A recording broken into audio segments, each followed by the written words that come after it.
right?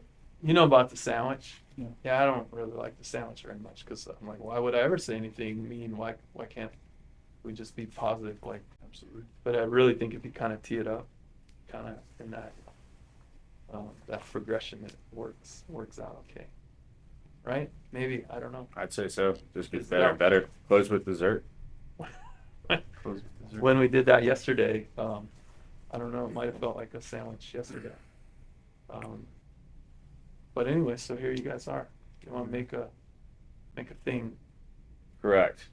What are Yeah. you gonna call it? Two maintainers and a cop. Two maintainers and a cop. That was just something that kind of organically resulted from a conversation that Sergeant Griffith and Sergeant Miller and I were all having on our initial Zoom meeting, and we were just talking about how remarkable it is that we've kind of been trusted to articulate the FIT initiative through doing a podcast or media format. And Griff said, "Yeah, I mean, they actually trusted this whole enterprise to two maintainers and a cop."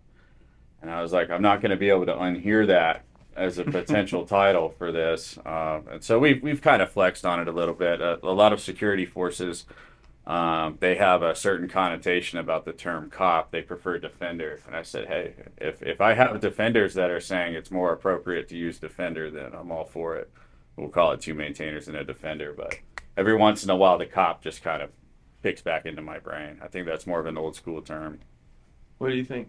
I like the cop. I said it from. I think you were the first one that said it originally. Two maintainers and a cop, and I think it's relatable when you talk about the two career fields that we're coming from and all the things that all the culture that surrounds a lot of the negative things that go into our career fields. I think representing those two career fields on this type of format and this platform is super important. And I think the relatability piece is already kind of there because people know what comes with those two jobs and what that entails. And the cop piece for me, I mean, people get upset about calling us SecFo and stuff like none of that stuff bothers me. Mm-hmm. Like we were talking about, you can't really offend us in any kind of way, Right. which makes this part a lot easier. So I like the whole platform and the way we're trying to personify this podcast. I think is really solid.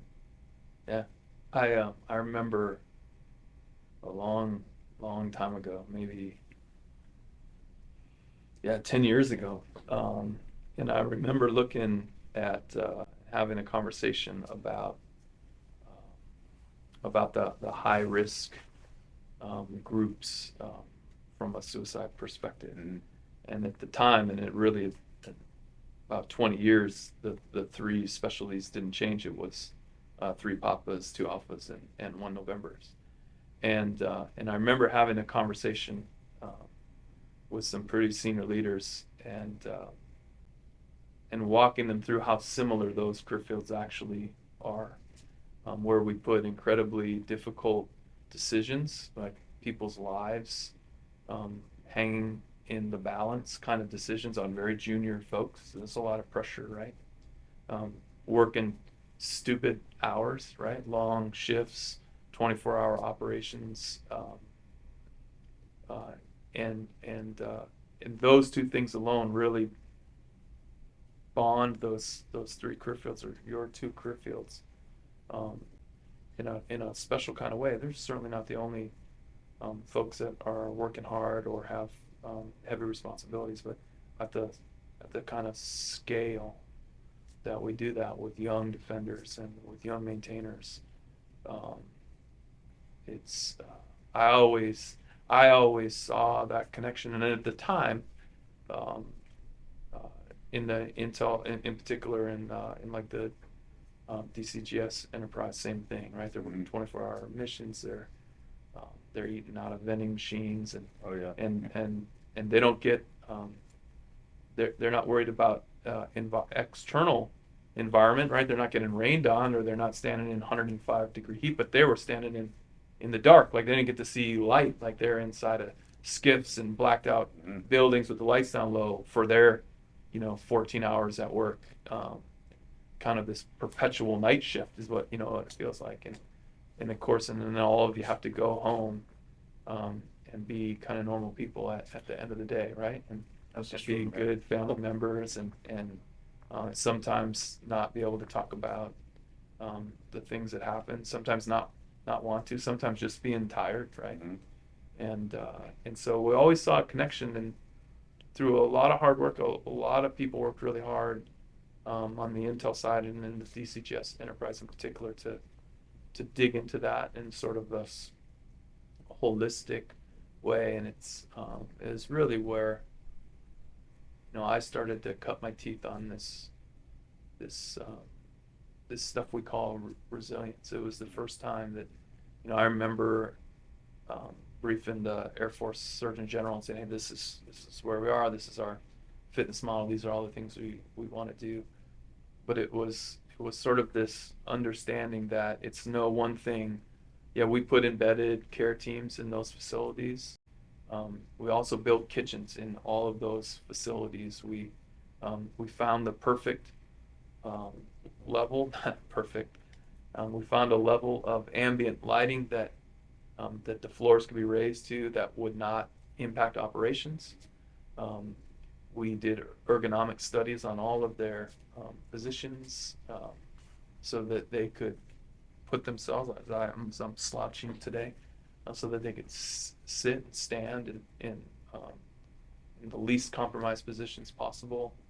We did all of these things, sleep hygiene classes, nutrition classes. I got rid of the vending machines. If I was visiting one of the locations, it would be fun for them to, every room I walked into, somebody would have monsters all sitting in the background while waiting for my reaction. But that was really where I I think, learned a lot of the important tenets of this, of really how do you fortify a force? How do you really kind of learn?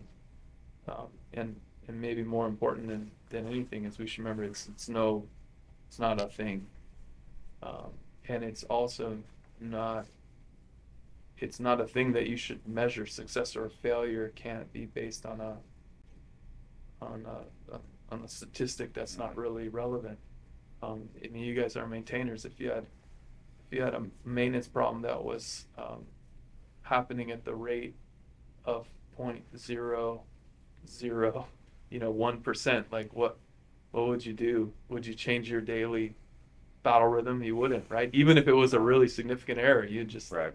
And so we've got to focus on an ecosystem that allows every person to kind of be the best version of themselves and find happiness and meaning and fulfillment, whoever they are, wherever they work. And that's how we got to barrier analysis. Because if that's what you want for a population of people, it doesn't matter what population you're talking about. In this case, we're talking about everyone, right? We're talking about the whole population. Right. If you want them to have an environment where there's nothing stopping them from being the best version of themselves, then you're talking about removing barriers.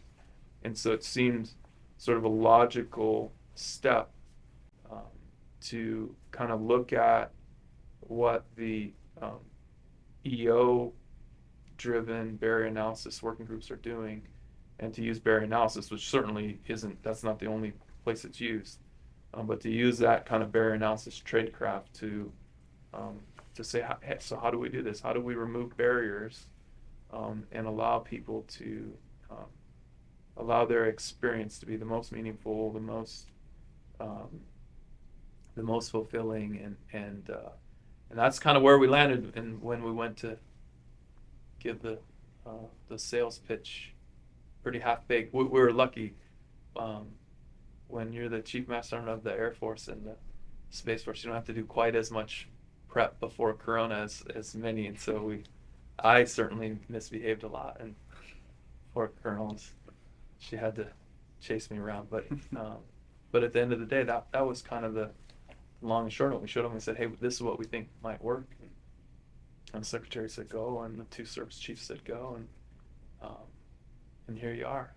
And so to be honest, I don't think it's weird at all that it's two main containers and a defender, or that you kind of might feel in a little over your head perhaps. I think that's exactly as it should be. That's kind of the point, because we need that energy, and we need that perspective, and we need your real sense of what those barriers are.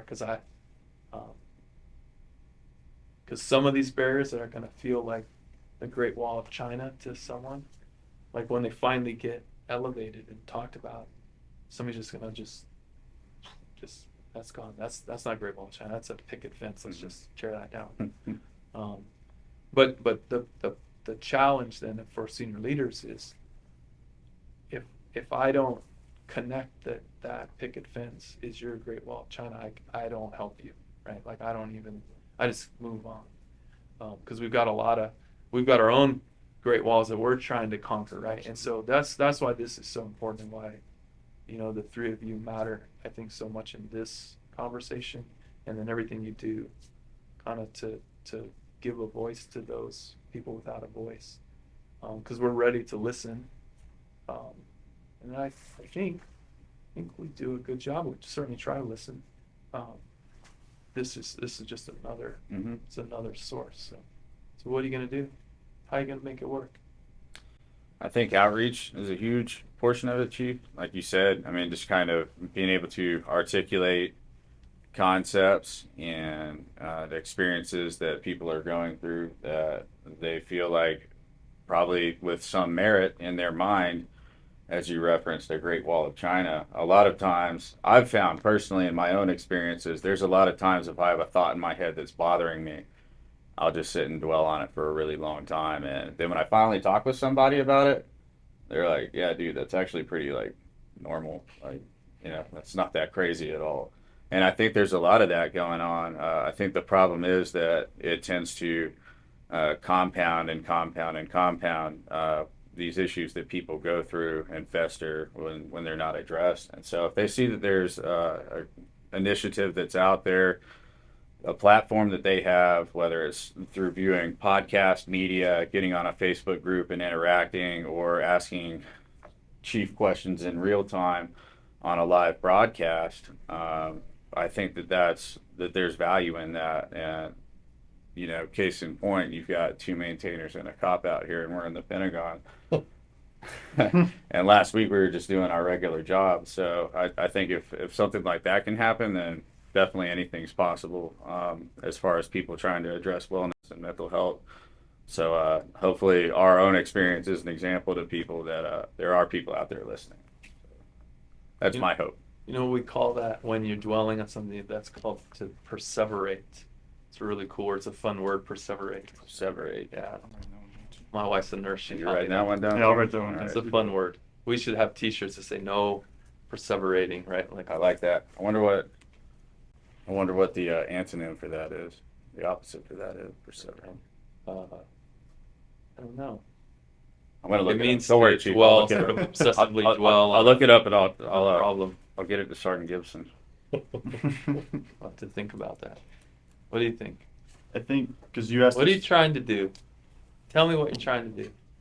I think, and we had this discussion before, and you asked us yesterday, like, what's the ultimate achievement here? Or, like, what are you trying to achieve with this podcast? And for me, it boils down to changing a culture, which is very hard to do, but I think it starts with conversations. I think it starts with, again, back to our two career fields, and I think that's why it works, is we don't have those conversations in security forces. We don't talk about what's wrong. We don't talk about, in a lot of cases, because of the way things are in security forces, if you do talk about what's wrong, it starts getting routed up, and things start changing, and then people lose faith in their career field and stuff like that. Changing a culture by just having conversations and showing people, hey, it's okay, and from the top, from you and from CMSSF, it's okay to talk about these things on a regular basis. Doesn't mean something's wrong all the time. Yeah. You know what I mean? I But- never get defenders to talk to me. Yeah. We were at Patrick last week, and I went to guard mount on Saturday morning. I said, talk to me. It won't do it. Very serious. It won't do it. They won't even say hi. No. They won't even smile. Like, I'm like hilarious. They wouldn't laugh at my jokes. Nothing. It won't do it. Just very serious. I don't know. Lighten up, defenders. I'm gonna get another T-shirt that says "Lighten up, defender." We can start marketing that too. We've got two ideas. Put that on for the shirts. market team. Good. I don't know where it originates from. I don't know where it started from, but it's every security forces unit functions that way for the most part.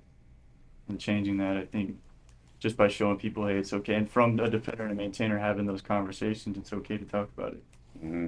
And then from those conversations, plenty of ideas of how we can change things and make it better are gonna start festering and spreading, and that's the goal for me. So what's next? Well, we're gonna generate some content, certainly from this week, and we're gonna get some feedback from it. You were talking about measures of success, and I agree. I don't think you can measure something like this statistically. I think it's in the quality of your dialogue that you're having with people, probably the richness of experiences that you're having. Just this experience we've had out coming and doing this is something I never thought I'd see myself doing, and I think that the enthusiasm for doing things like this, our outreach team can share with the greater Air Force community and show that this is something different that we're trying to do. That's gonna function, I think, by getting content out there and the content driving the discussions and us getting feedback from people. And everyone talks about having hard talks. I know that's like a really popular term. I like to have hard talks, and quite often you find out that's not the case. People aren't really willing to have hard talks. So we're gonna go right at that. That's another thing. A lot of the criticisms that have already been levied against the initiative, Justin actually reached out to them directly. There were some comments on Facebook, and about half of our working group were kind of taken aback. They're like, "Oh no, we're already getting." What did they say? So originally, when we went public with FIT, through the different Facebook channels, it ended up on the Airman NCO page, as it usually does, most things that we do. And the first probably 8 to 10 comments were just negative. Oh, this is another buzzword-filled initiative. It's another checking the boxes. They're just trying to fill people's awards packages, all the usual stuff, right? So in my preventative mental health Zoom the other day, I was like, hey, what if we just reach out to these people and let them know that, hey, like, we see like the initial reaction, and it's not like we're not disagreeing with you. We know you guys don't know what this is yet. So I reached out to them. One of the first guys I talked to was like, I never in my like time in the Air Force had anybody reach out to me when I've like given that kind of feedback. It's usually been like ignored and blown off or whatever. And he was just taking, and he just started having a conversation on why he felt that way. And that's all it was just understanding his perspective. The second guy I talked to is now in one of our LOEs because he had such a rough experience with EFMP and mental health. And we talked through it, and I was like, hey, your experience can like drive like this change. I was like, do you want to be in this? And he's like, man, I don't know. And I was like, you can do this. Like we need people that have been through it, like that actually know what's going on. And now he's in there, and he's, they're having conversations about that stuff. So, and that was all it was. And I was like, every time we get that negative, and this isn't the first time we're going to get negative feedback on this thing. It's probably the first of many. But we have to like reach out to those people and say, hey, where's that coming from? Talk to me about it. And like, how do we move to getting on the right side of it? Go straight at it. Yeah, attack it. Yeah, I think that you guys have no idea the wisdom in that strategy. It's amazing. Now, some of those folks are right Chinese bots, so we can throw them out, right? Right. And not today, PRC, but and some of them are really just frankly disinterested kind of troublemakers. They're just trying to cause trouble. But most folks are venting some truth, right? Mm-hmm. And like anyone else, like we've got to listen to them, or we should listen to them. And that can be difficult, especially in some of the more in anonymous social media corners. It can be real emotional, right? Because there's layers and layers of protection, but still, that's always been my experience. And most of the time, you can make many times you can change a perspective where you can help. Once in a while, I remember one guy, he had I'd hurt him. And he was very mad at me, and I was like, wow, like I didn't know this, right? Like I'd talked to an audience of people, and I made a joke, and this is I'm reading a book called The Everything Store right now. It's about Jeff Bezos and Amazon, building Amazon, and they tell a story in the book where his father tells him, I might get the words wrong, but he basically, I won't go into the story, but he tells this young Jeff Bezos that it's harder to be kind than clever, and I think that there's that really resonates with me. I'm pretty good at being clever, but sometimes sarcasm has victims that you're not tracking. So in this case, I made a joke. I didn't think it was pokey in any way. Everyone laughed. It was wonderful. This young man took it very personally, and then he held on to it. Like, he didn't tell me. Like, he just moved on. And this was years later. He kind of reaches out on social media and, you're a jerkball. And I was like, wow, where did that come from? Like, and then he tells me the story, and we had a good exchange, and he didn't want to talk to me on the phone, and he sort of accepted my apology, but not really. Like as far as he'd come, it's like, yeah, I get it all, but I'll never forgive you. Like, I'm still gonna be mad at you. And I'm like, okay, like I get it. I just, let me tell you, I didn't mean to.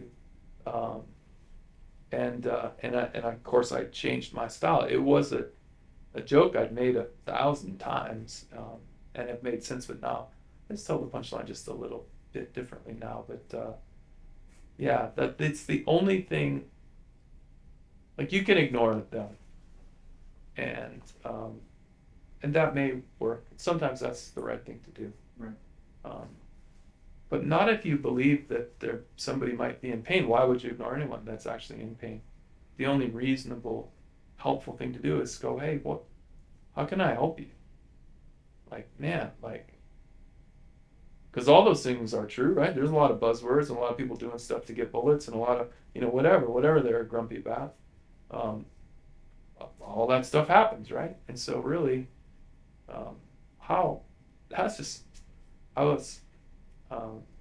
I was actually sitting here in that moment, ready to tell you what you should have done, and you told me what you did, and that's exactly the right thing to do. It's what we all have to do.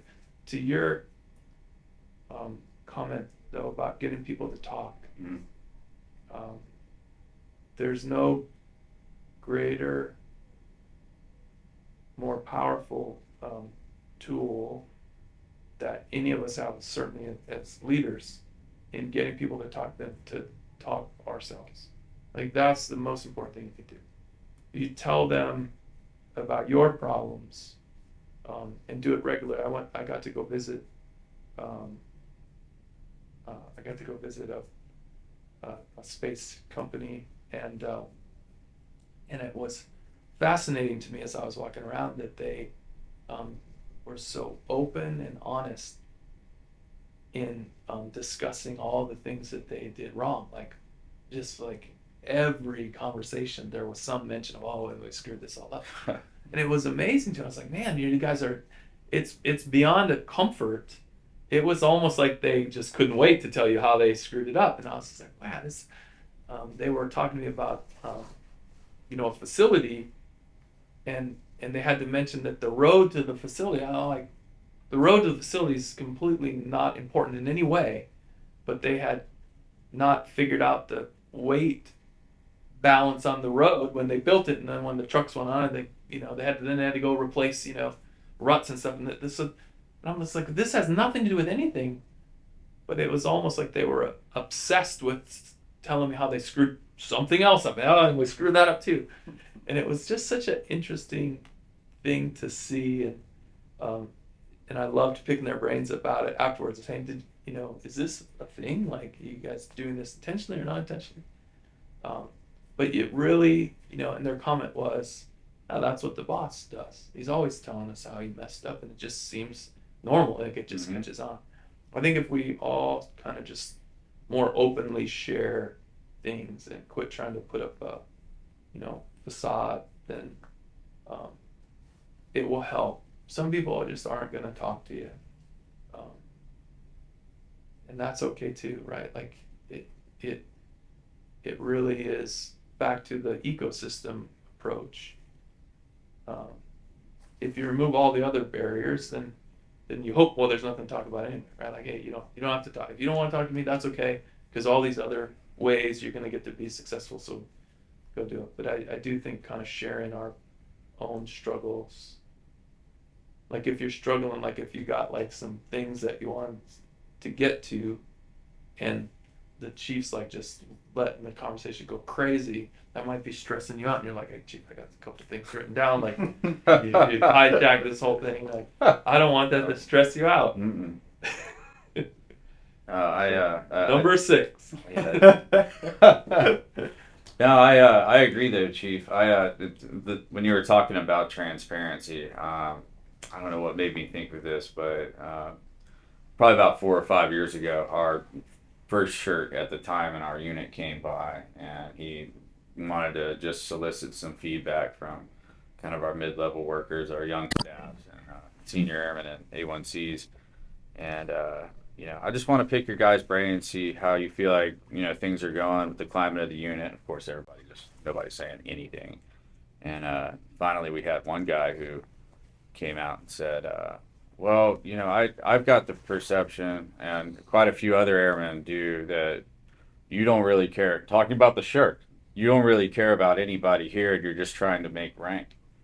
And he had a legendary response. He said, well, I'll tell you right now, I wouldn't have become a first sergeant if I wanted to make rank. And, that kind of loosened everybody up, and we ended up having about a half-hour conversation. And I agree entirely. Transparency, nobody's perfect. I try to remind myself and Sergeant Griff, try to remind our guys every day at work that they can come to us. And I think there's that human element to that when you're willing to admit your own faults, and you're very transparent about those. So that's valuable. All right. So I feel like this is sort of like the preamble, right? And so you guys are going to do this podcast. Is that what you're calling it? Podcast. It will be a podcast. The future iterations, it will be a podcast. Yeah. Yeah. Yep. And you're going to have guests and all that kind of stuff. And you're going to talk, like, is there going to be like a theme, a bunch of themes? It's just all going to be under a FFIT umbrella. Like what are your big ideas right now, besides obviously finding the coolest person in the Pentagon and talking to? Yeah, I think you're right. Definitely, we've got some guests in mind. We don't want to reveal too much. We get carried away with the guest list sometimes. We've been getting So you're pretty excited. brainstorming like A-listers, right? That's For it. sure. That's all you gotta say, because we're brainstorming A-listers. For sure, and we are, and there's a lot of them that are pretty well known for veteran type outreach and things like that. And so I think having you and CMSSF support for sure adds to the ceiling of what we're able to accomplish, I think. And having y'all support means everything to us. But yeah, we've been brainstorming guests, tying different things in thematically, Black History Month. And really, we want to change out our subset of guest hosts and things like that. And, different people from different backgrounds and different cultures, different life experiences. And so I think we probably will kind of develop a thematic approach as we go forward and say, okay, what does June mean to us? All right, so you got Juneteenth, of course. What's the 4th of July mean to us? Okay, Operation Red Wings or something like that. Although that was in late June, but typically around July 4th, that's when everybody does the Murph Wad and things like that. We've just been, just pretty much any month of the year you could find something that is that really ties in. Probably every week. And so that's been a really fun aspect of it, is just us sitting in a room and brainstorming for sure. Yeah, we get carried away with that sometimes for sure. Yeah, it's fun though. All right, so well, give me a call. I'm happy to help, and obviously be on the show if you want me, and if I don't really know any A-listers, maybe some like B or C listers, but if I can help connect you to anyone or if we run into people. I'm going across the river today to Congress. Maybe I'll ask them. Be like, hey, somebody wants to come be on the podcast. That'd be incredible. That'd be awesome. We'll see. We'll do everything we can. I appreciate that. Thanks for doing this. Thanks, Chief. Appreciate it, sir. Thanks, sir. From the camera guy, Yeah. hiding, Griff. He's laying over. Appreciate you guys. Yeah. Cool. You want to talk about anything else? Good? Griff, what's on your mind? You've been behind the camera the whole time. Nothing in particular, honestly. Like that, these guys are on point. They kind of voice what I would say. I think my biggest piece on this is I want to eliminate the stigma that's involved with mental health checks and taking care of your brain, and that's kind of what propels me through this for the most part. I've been through my fair share of mental anguish per se, and Where do you think that stigma comes from? I'm not sure. Honestly, I kind of want to send that question back to you based on your experience. You know, when I was raised in the Air Force, that wasn't a thing. Like, we didn't do mental health checks. I grew up turning wrenches on C-130s, Yeah. high ops tempo. We're pulling out of Iraq, going into Afghanistan. So it was sort of that kill or be killed mentality.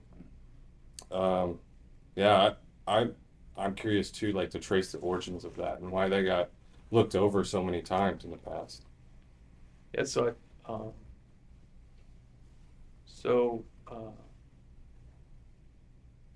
for me, I think that not enough people understand that happiness is something that we have control of. That my success, my value, my worth is about me. It's about the change that I can make in the world. It's about the difference I can make in other people's lives. It's not anybody else's to decide. And one of the I think most powerful reasons that there's stigma is because someone decides that somebody else gets to determine their worth. An institution, for instance, a job, right? Or another person that you're in a relationship with, or a parent, or a spouse, or anyone that you're in a relationship with. And now, I don't want that impacted, right? Especially on the job side, or when we talk about professional stigma. If you think your health is less important than your employment, like, that's actually nobody should think that. We should never allow anyone to believe that their worth, that their health, that their wellness is less important than their job, right? We'll get you another job. I mean, the statistical realities that seeking help doesn't end careers, except in the very, very most seldom cases, still isn't zero, right? Mm-hmm. So saying, but it might end my career, is a valid concern, even if it's so incredibly statistically unlikely. The way to really address that is go, why do you care? Why would anyone think their career is more important to their wellness? Like, that's what we have to do. That's what you have to do, especially when we talk about things like interpersonal violence. Before you're in a relationship that's unhealthy, I can help you understand that your wellness is more important than any relationship. So then you kind of sniff that out early and go, wait a minute, you're not making me better. You're making me worse. And I don't like that. So I'm out. See, I think a lot of times the stigma thing is about a fear of what we're going to lose.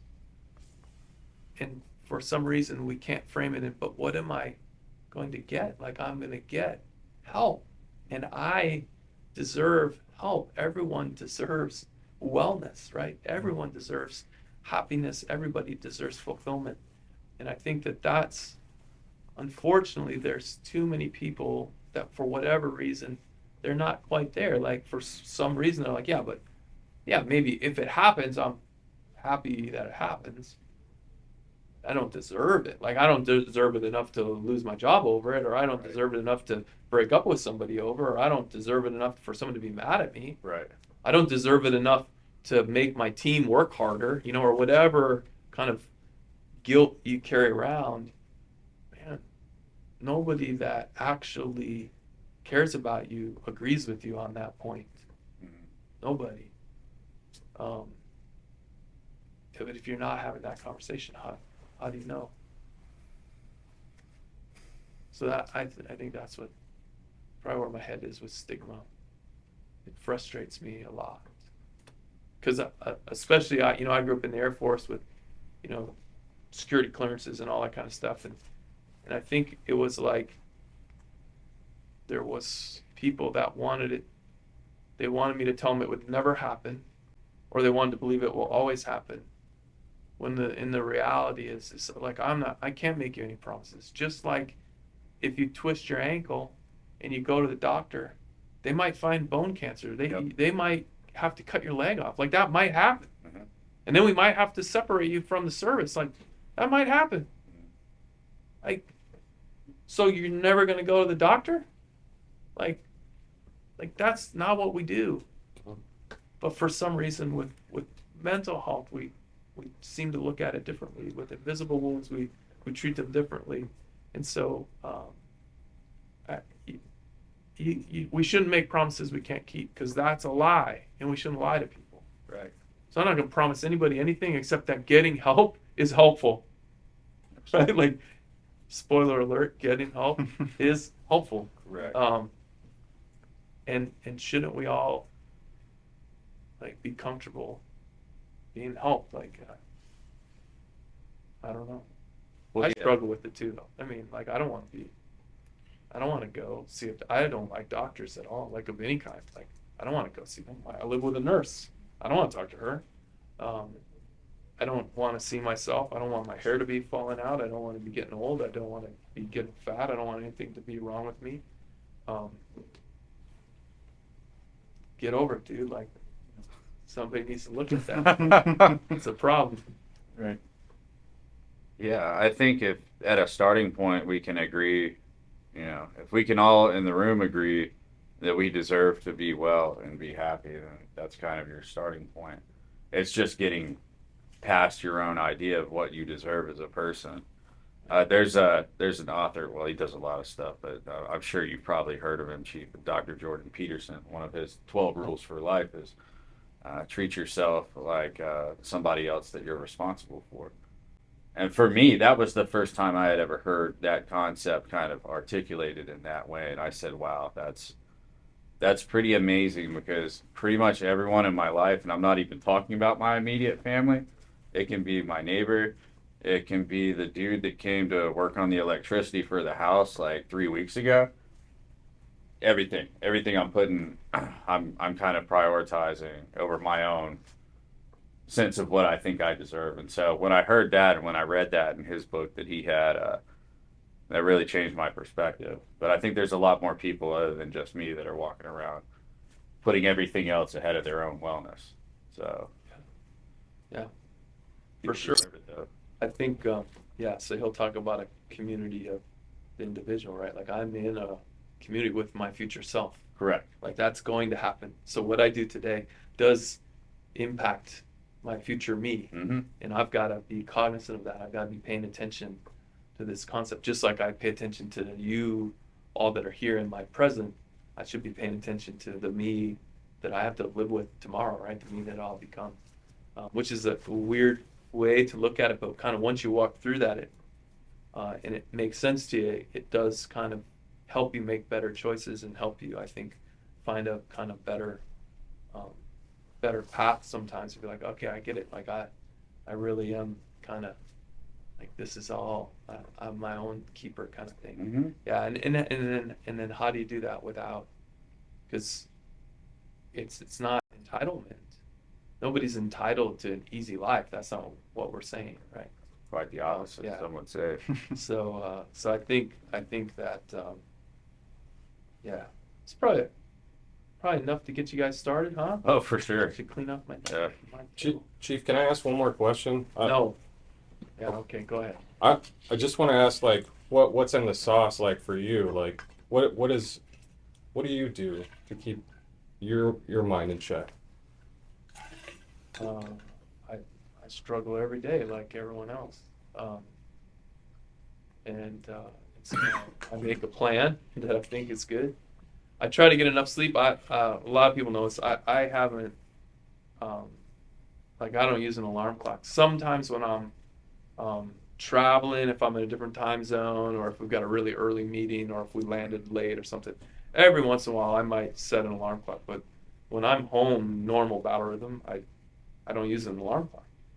Like, getting enough sleep is the most important thing any of us can do. And then hydration, diet, and exercise. Like this stuff happening between your ears isn't magic. It's electricity, it's chemicals, and it's impacted by how you take care of. It's impacted by those monsters, right? That you drink in that Snicker bar and that 7 months hiatus from the gym. Like, all of that impacts you between the ears, and certainly how much you're sleeping. So I think for me personally, I try to make that a priority. It's hard, like, we're busy. And there's a lot, I think there's a lot of weight that, and I've told this a couple people recently, I think that's the one part of my current job that I maybe wasn't really anticipating that well, was I don't just feel obligated for this current population of guardians. I feel obligated to the next, 15, I say there's another good word for it. I say call them their professional progeny, right? For 50 generations. I feel their weight on my shoulders, people I haven't met that aren't in the Space Force yet, because we've got to get this right. So I need on Saturdays to, like, turn off my phone and go fishing, just to kind of breathe a little bit and remind myself that there are places in the world that where nothing needs to be fixed, and there's places in the world where I can just exist and nobody's counting on me to do nothing, right? I do that, when I can, and it matters to me. But I think the truth is that everyone has to find their own kind of plan, and then everybody needs to kind of deal with the reality that, hey, like all plans, sometimes it's not going to work. So then what do you do? Are that person that will only start a diet on Mondays because it's Monday, or only, well, I'm going to start working out the first of the year, and then by the end of January, you're not working anymore. So now it's like 11 more months before you try again, right? These are very real things, right? These are real things. We look for those important days, but what's wrong with now? What's wrong with right now? Like this minute, this second. Maybe somebody, right? Maybe somebody watches this, and this can be, maybe your podcast is the starting point every time, right? For somebody, I don't know, but we like those moments. We like to say, oh, yeah, Monday, as soon as it's on Monday. Then you string a bunch of those days. Tomorrow, I'm going to eat this whole pizza now, but I'm going to start that diet tomorrow. Then I've been saying that every night for 7 weeks, or like, it's not helpful.